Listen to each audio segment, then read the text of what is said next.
Welcome to r/IDOWorkHereLady, where we share stories about employees that are mistaken for customers. And today's first story is, Doing My Job Nearly Arrested. So this is my first post, and I'm on mobile. Plus it's a bit late, so spelling may be off. I've started following after watching the YouTube channel of this, and figure I share a few stories.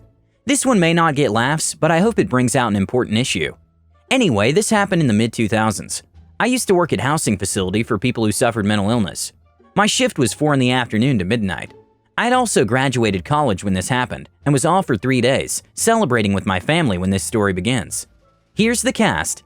Me equals myself. KD equals Karen Deputy. LD equals client. MR equals Midnight Relief. HD equals High School Deputy. LDS equals Lead Deputy. On to the story. I just came into work on a Friday when my supervisor told me that I would be working by myself, which was not uncommon at the time, but then told me that he had finally removed LD. LD was the name I've given our most problematic client, who refused to follow the rules, attacked both clients and staff, and was well known in the community as being a problem to people who were not white. I should mention that I am African American. So the evening goes very well.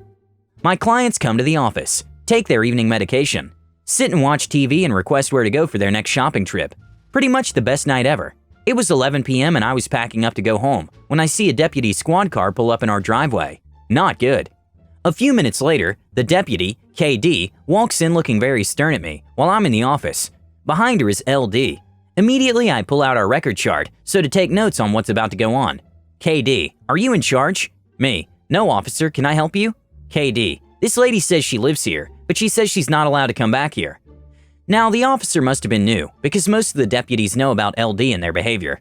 They also know our community rules, seeing we are a private facility that has worked with them before. Nevertheless, I remind the officer that I'm not in charge, but inform her that if LD was staying with us, then their removal was temporary and they could return after a few days. KD, well, that doesn't sound right. LD shouldn't be removed if they're unaware of their actions. Me, this decision was made by my supervisors. I have no say in it. KD, well then I think you should admit them back. Me, I'm sorry, but I cannot. I do not have the authority to do that. KD, well, call your supervisors.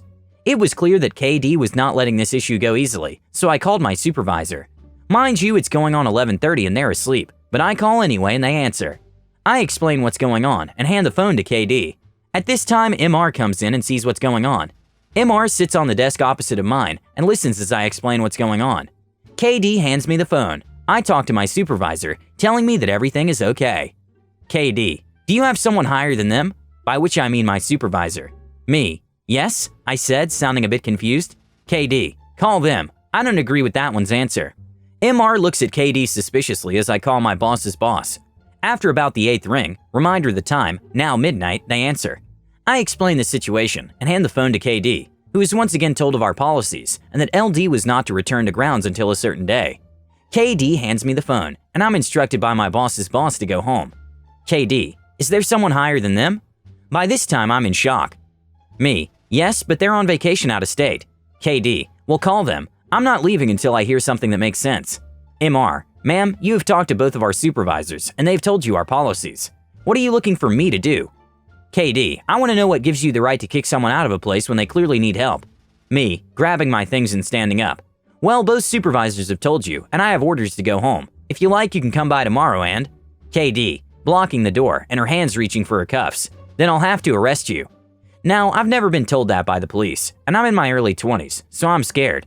MR looking shocked and mad. Ma'am, you cannot do that.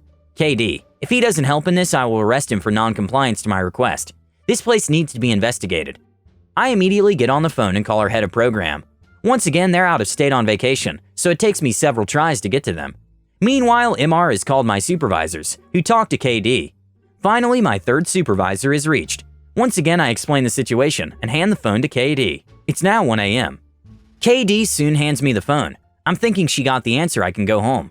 KD, I'm calling for backup, me and MR. Why? KD, none of your supervisors understand that I have to report this as a crime, and you, pointing to me, are the one I feel needs to be brought in for questioning. KD walks out of the office and goes to LD, saying that everything will be fine now. MR is peeved and calls our supervisors. I, on the other hand, am scared out of my mind. About 30 minutes later, another deputy's car pulls up. KD walks outside. She sticks her head back into the building and tells me to come outside. MR joins me. The new deputies arrive, look very much not thrilled to be at our facility.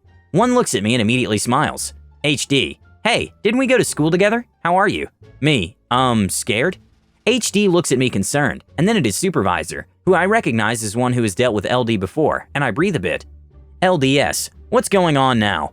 KD explains everything to LDS and how I was responsible for not helping in this investigation.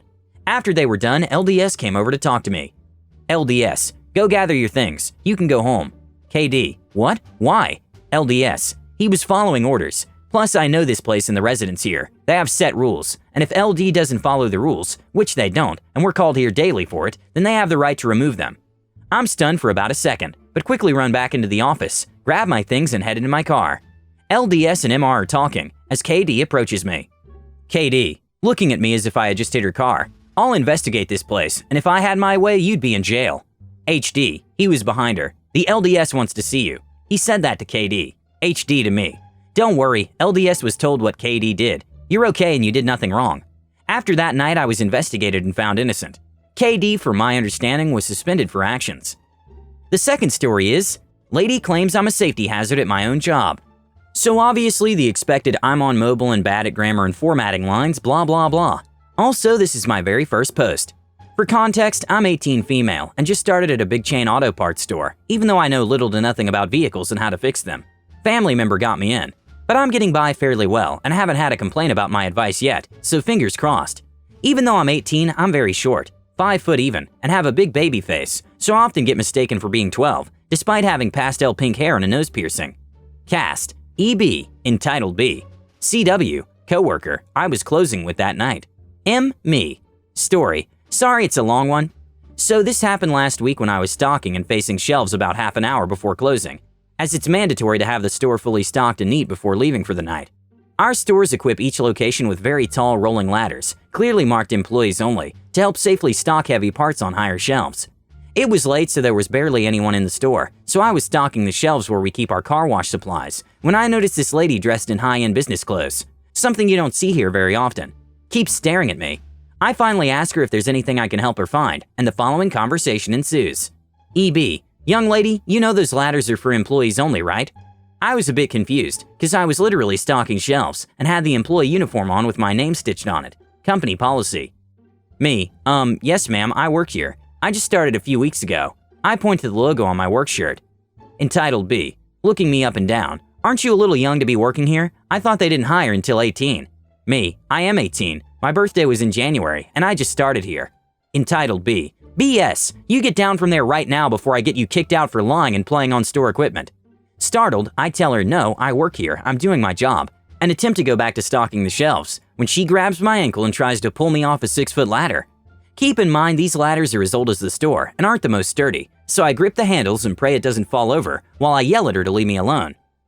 Entitled B, no, you shouldn't be up there. You could get hurt. Ironic, I know. At this point, my coworker hears the commotion and comes out the back to see what's going on.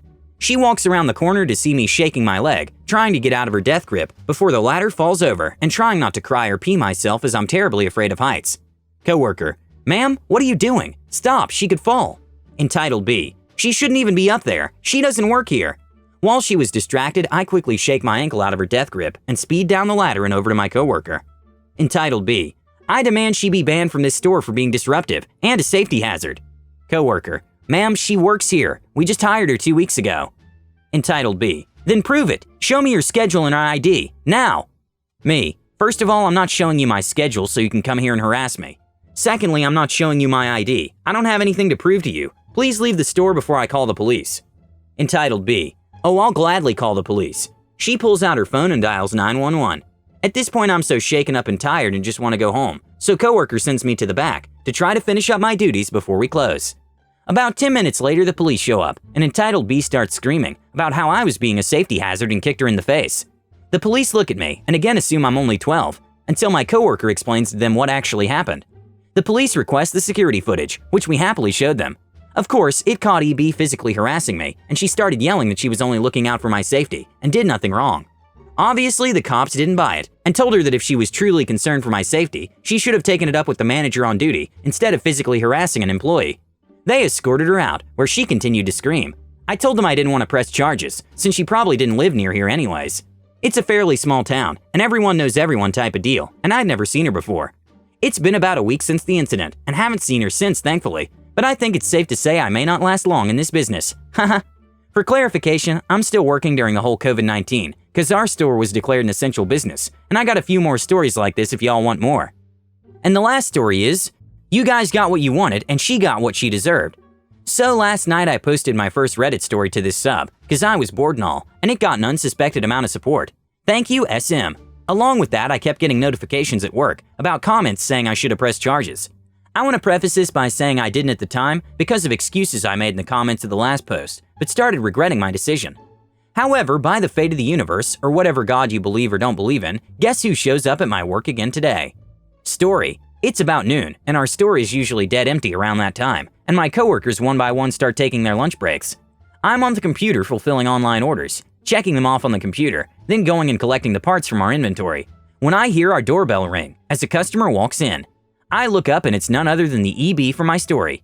She walks up to the counter before I can duck away to the back and start listing off things she needs at the speed of sound before she realizes who I am. When she finally takes a breath and a good look at me, the following ensues. Entitled B. Wait a minute, what are you doing back here? Me. I still work here, ma'am. I said it a bit more sarcastically than I meant and turned back to my computer to finish the orders coming in. Entitled B. There's no way, you're too young, and if you did work here, you'd be fired for speaking to a customer so rudely. At this point, I was so done with her yelling at me, so I decided to ignore her and start collecting the parts for my orders. But as I was walking away, I felt something hit me in the back of the head. She ripped the computer mouse out of the computer and chucked it at me. Not to mention she broke the wire and the mouse when it hit the ground.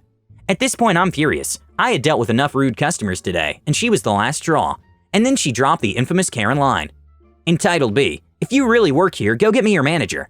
I was seeing red at this point, but I couldn't afford to lose my job at this point, so I just went to the back, told my manager who the customer was. He had seen the security footage from before and agreed that if she tried anything again, she would be banned, and to call the police. After calling the police, we both walked to the front, where she starts yelling at my manager that he shouldn't let kids roam freely around the store without supervision. It's a safety hazard, and she should call the police on him. Now, my manager has always been super chill, but there's nothing he hates more than a stuck-up entitled customer. When she finally stops screaming, he informs her that the police have already been called, and she will be banned from this store. She looks dumbfounded, all the color drained from her face, and she bolted out the door as quickly as possible. When the police arrived, we showed them the security footage again, and I guess because of last time, they already had her name and stuff on file and could easily identify her. I'm not good with law stuff, but have an aunt who is, so planning on listing her help because… They asked me again if I wanted to press charges, and this time I said yes. So I guess this story does have a happy ending after all. Thank you for watching. Have a nice day.